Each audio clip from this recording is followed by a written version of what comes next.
Witty, thought-provoking, and uplifting, Southern Soul Live Stream is a program that you'll invite your friends over to watch every week, where you'll learn about interesting guests and get to share in their fascinating experiences. Tune in each Thursday at 8 p.m. Eastern to connect with guests from across the generations and to laugh with our eclectic hosts who are as charming as they are talented. So we're first going to get started with Lynne Stokes, and she's going to take us through what she is calling, I love she coined the phrase, 50 and fed up. But then I had to clean it up a little bit. I'm saying we're going to call it beyond burnout. And they experience what Lynne is calling career deceleration. Oh, you're going to be blessed tonight when Lynne begins to share her story and what she does. How you doing, Lynne? I'm doing well, Calvin. How are you? I'm good. I'm good. You were a little quiet for the trivia. What was going on there? Were you just sharing the love or what was going on? Talk to me. You were talking about sports and then living single and Atlanta. I was like, these are some rough questions. I would love to just get started with, if you don't mind introducing yourself, letting the audience know a little bit about you, what you do, and somewhat of your origin story and how you got to the place where you are today. Thank you. I'd be happy to. Thanks, Calvin, for having me. And hello, good evening, everyone. And happy to see friends and family. Shout out to everybody that's part of my network. Happy to see you here tonight. My name is Lynne Stokes. I am dialing in from Charlotte, North Carolina, which is where I live, originally from Louisville, Kentucky. Yes, I said Louisville, not Louisville, but Louisville, Kentucky. And where I am today, and then I'll backtrack, is that I am a brand strategist, storyteller, and a mixologist. Quite a random kind of combination, but that's what life takes us to as far as where our story leads us. And primarily women, but men and actually people of all ages that have really gotten to a place in their careers where they're really trying to figure out, okay, what's next? I played by the rules and I did what I was supposed to do. And I've gotten to this place in midlife and I'm like, this is it. And so I'm really working with people to try to help them figure out their what's next, even at midlife when we still have quite a bit of runway ahead of us. My origin story, like I said, born and raised in Louisville, Kentucky, went to undergrad at Vanderbilt University, got a mechanical engineering degree. I make sure I say that as opposed to being an engineer because I was not a great engineering student. But by the time I figured out that maybe I don't want to be an engineer, it was my junior year and it was easier to go on and finish than start something else. But I did course correct and went straight through and got my MBA with concentration in marketing. And then ended up going with my first job up in Detroit, Michigan for Ford Motor Company. So ended up doing engineering type work anyway. Spent that time in product development. I was a school bus lady. I drove a heavy truck, landed in the truck strategy office, which was the precursor to how my career played, where I ended up being in the place between marketing and engineering and doing strategy work. Made a move down south to Florida, met a guy. He put a ring on the finger. We got engaged. We moved to Florida. I ended up working at other Fortune 100 companies. I worked for Tropicana Orange Juice, Walt Disney World, went back to Tropicana, all in their marketing departments and brand management departments. And then took a break, had my own business doing marketing consulting for a little bit, went back to work for public supermarkets, and then spent a long time there. And that was probably the precursor to get me on the journey where I am today. Got passed over for promotions, was working really hard, was enjoying, was comfortable, but still uncomfortable. And I think we find ourselves in a place where we don't want to move and we've been here and maybe next time I'll get the promotion and maybe next time something will happen. And really, I say that a chance encounter with some magazines and some scissors and some glue sticks changed my life. I did a vision board session. And on that vision board, I laid out things that I wanted to do. And I wanted a new job and I had a curiosity about mixology. I put that on the vision board. And in the course of about 3 to 6 months, I went to bartending school. I quit that job, found a new job, went to and moved to Charlotte, North Carolina, and had a new experience and a great job that was great until it wasn't. And left that job in October 2021 and have been doing the coaching and consulting and mixology thing since then. Awesome. Awesome. Thank you for sharing that background. And I'll tell you guys why all of this is valuable. One of the things that I've done over the years is I spent time wearing many hats and I began to watch and observe because I'm that person, right?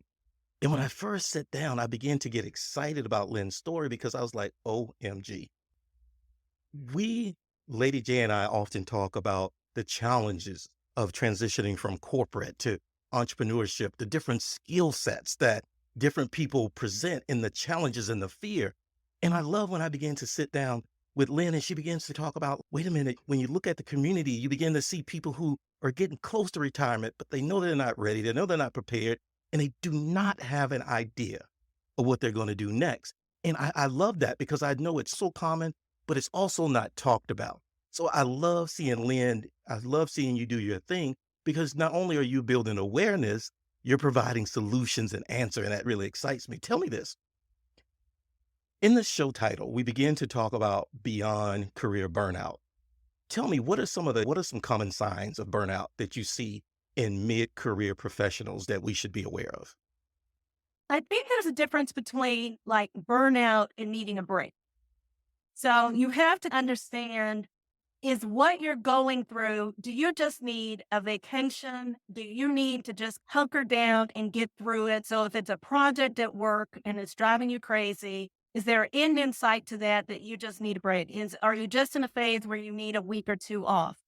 There's a difference with that. And for me, I think that when you need a break, it's more about what it is that you're doing that you need a break from. The sign for burnout to me is a who, and it's when you don't recognize who you are. I think that's the thing. So for me, I knew that I was on the verge of kind of corporate burnout, not just the job, when it's the snooze button. You wake up, your eyes stare at the ceiling, and you hit that snooze button 1, 2, 3, 4 times because you don't want to go to work. It is the fatigue and the exhaustion that you wake up and you're already tired. Those are signs of burnout, especially when you're talking about corporate and just, am I doing the thing that I really want to do? Apathy, cynicism, like whatever, it's going to be what it's going to be. When you start doing that, those are signs that, okay, something is up and I don't like the way I'm feeling. And it's even more so when others around you are coming to you and telling you're not acting like yourself. When you see those signs that people are like, your normal cheery self, you don't have that glow about you, you don't have that jump in your step, those are signs and those should be signals that, wait a minute, sums up, I'm really burnt out. And this is probably more than just that 1 week vacation that's going to fix this. Awesome. Awesome. Thank you for sharing it. I love this conversation because I've had all of those things and I was embarrassed. I was embarrassed because it's who do you talk to? Because if you talk to someone, then let me just keep it like it is. Judgment, there's going to be what's your problem and all this other kind of stuff. So I can only imagine the embarrassment that comes along with it. Tell me this. We created these phrases and I love these phrases that you coined or began to use and bring to my attention, such as what it feels to be 50 and fed up. And I love that because I can think about the transition of 50. I call it, me and my friends, we call it young old folks, right? You're young, you still realize that things are a little different. And then all of a sudden there's this career deceleration that maybe need to be corrected or flowing from the frustration that you just mentioned from the burnout to freedom. Tell me this, what are your thoughts of how, with you and the people you work with, of how people can begin to flow from correcting career deceleration to flowing into that freedom based on some of the work that you do with your clients? I think that the 50 and fed up really doesn't have to be 50. It could be 40, it could be 45, it could be 55. But in the last year or two, I've talked to dozens of women, and it's amazing because they have the career, they have everything looks good on the outside, but inside, they're fed up. And I think a lot of that really has come out of the pandemic, post pandemic, because the pandemic taught us nothing else. It gave us a lower tolerance for wasting my time. I do not want anybody wasting my time. And we're in jobs that are driving us crazy, that we're fed up, we've done it. You're tired of playing the games. I think there's something to be about 45, 47, 50, where you've been adulting for 20, 25 years now. You've gone through the relationships, you've had kids, your kids are older and self sufficient. And what's happening is that people are having a little bit of time to look around and saying, hey, what do I want? I'm fed up with this. This isn't, I played by the rules, did all the things, and this isn't what I want to do. And so that's what people are feeling. This whole idea of career deceleration is also happening to a lot of people that I talk to from the standpoint that it is either forced upon you because there are so many women that I'm speaking with that have been laid off, downsized, right sized, whatever, and or passed over for the promotions and have hit that glass ceiling and their career is slowed down. Or there's a lot of women that went through what I did and walked away from corporate. I'm off the hamster wheel. I'm slowing it down and I'm trying to figure out what it is that I want to do next. And then that flow from frustration to freedom is the connection and intersection of both of those. One of the things that I really need, that people need to define is, what does freedom mean to you? What does freedom, we know what the frustrations are in most cases. Sometimes we can't put a name to them, but what does freedom? Is it time? Is it location? Is it money? A lot of times we talk about we want out of our situation, but we don't talk about what we want to get into. And I think that goes, and we'll talk about it, but I think that goes into dreams and what is it that you want to do? I think we have lost that. A lot of people, it's a simple question, but a lot of people cannot answer, what do you want to do? Kind of, what do you want to be when you grow up? We're grown, but what do you want to be when you grow up? Yeah, thank you for sharing that. It reminds me of one of the early shows we did during season one. And I began to watch my father get ready for retirement and saw his hesitation. And I began to talk to people, and it hit me that as people get ready for retirement, they're not necessarily ready. They may be afraid. There's so many things going on. So I titled that show, Newly Retired, Now What? I brought in a speaker who had spent some time with people and discovered that a lot of people were going through that experience, newly retired and now what? So it begins to really make me think about what caused that fear, what caused that hesitation, because you would think it would be a celebration, but there's some other stuff going on for the people, right? And I see you shaking, so I know you know where I'm going. Tell me this, mid-career professionals can often find themselves at a crossroad where their career aspirations just might not align with their current reality.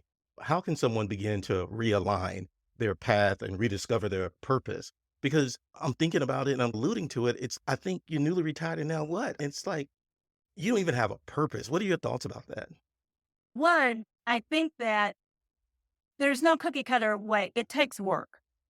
And what I'm finding out is that I call corporate America is like a lazy river. And you get on it, you get on that little inner tube and you ride the lazy river and you just expect that I'm going to work this job, I'm going to jump to another job, and I'm just going to retire. And I think we have like a Hollywood movie version of what retirement. But the reality is that because of 401ks, because of our generation financially being in better position than previous generations, we may be retiring at 50, at 62, at 64. We may have more runway. And the idea of just going off and retiring on a beach, it's pie in the sky. And even if you do that, when you get off the beach, what are you going to do? Are you going to really do that for 20 years? And especially for those of us that have a skill set that you've been doing something in corporate, it's okay, what are you going to do with that turn? And you have to start thinking about it. Going back to your question about career aspiration and current reality, I think you have to really identify what is that career aspiration. It's easy to say that, and some people may say, I want to be a VP, I want to climb the ladder, but I think you really have to ask people, and I work with people, is that the life that you want? And is that the life that you want at 50, at 55? Do you really want to be hustle and grinding at this point? Depending on how far that is that if you're here and your aspiration is here, and you're 55 years old or you're 52 years old, do you want to do all of that work to get there? And it's fine if you do. But I think that you have to look at that current reality. You have to look at your aspirations and really define them. And are those aspirations yours, or is that what society has guided you to? I've got a good friend that has done she's been working in corporate a long time and all of her life. And she confided in me that she was like, I've always wanted to do nails. And it's cool. You know, well, we have this aspiration that once you get on this career trajectory, manager, director, vice president, C-suite, that you can't jump off of it and go be a bartender. The truth is you can. I love it. I love it. I love it. It's so simple yet so hard, right? So I love how you break it down because if you're listening with just, let's just say plain vanilla ears, you're just like, oh, that's easy. But you and I both know that there are some challenges and some. I knew a guy once, he was a pharmacist, but he also did some side gigs. But he was ashamed of his side gigs. He didn't want to tell anybody about his side gigs because of the title and the status that came with his 9 to 5. And I was like, man, don't you realize you have the mecca? You have a 9 to 5 and a side gig that makes cash money. Why? They want 1,000 people and all paying $1,000, right?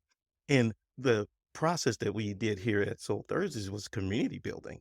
It takes time and it takes commitment. So it's like having that passion. So I know everything you're saying is real because as I chat with me and my friends and we talk about it can be lonely sometimes because you're dealing with people who are accustomed to ROI in 4 weeks. And it's no, this is going to be a building process of 4 years and it's just different. So I know the things that you're stepping out on is really cool. And I love your experience because you can help coach people through that perspective. Let's talk about the frustration and finding freedom.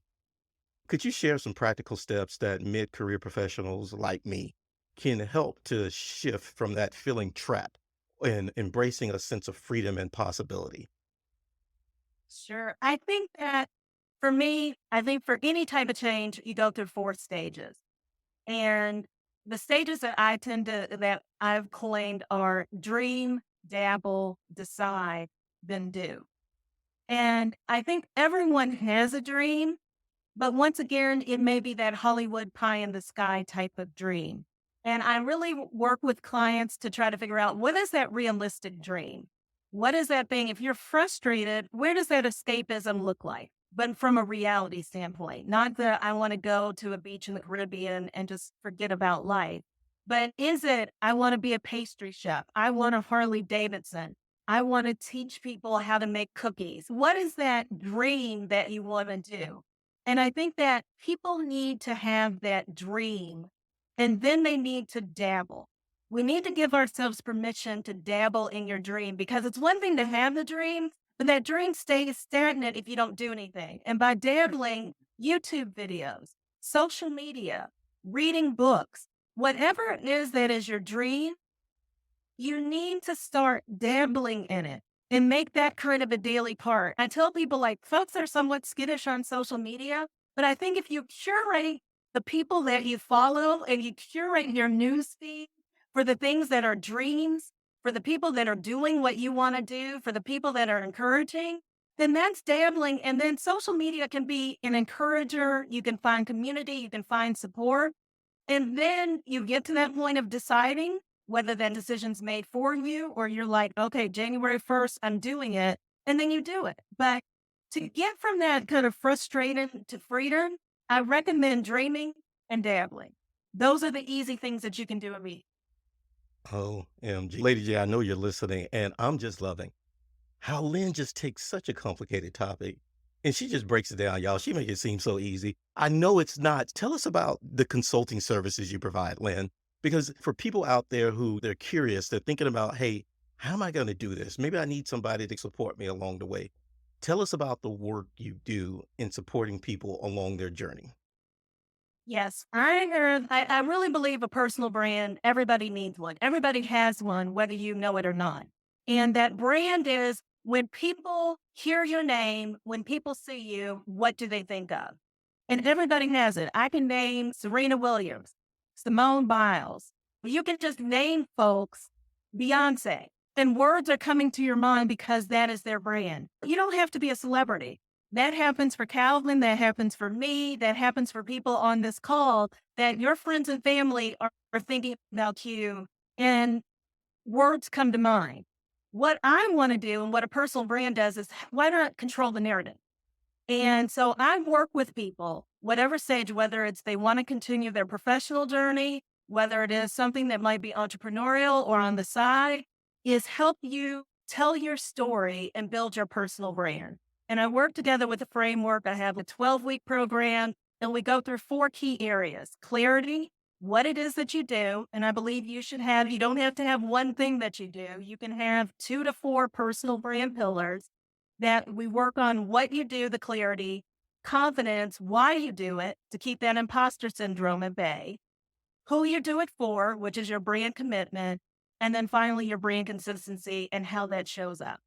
So that is my main signature program that I work with people for 12 weeks to build their personal brand so that they can attract the ideal opportunities and gain that freedom and turn that kind of professional corporate dream that has turned into a nightmare back into a path to freedom.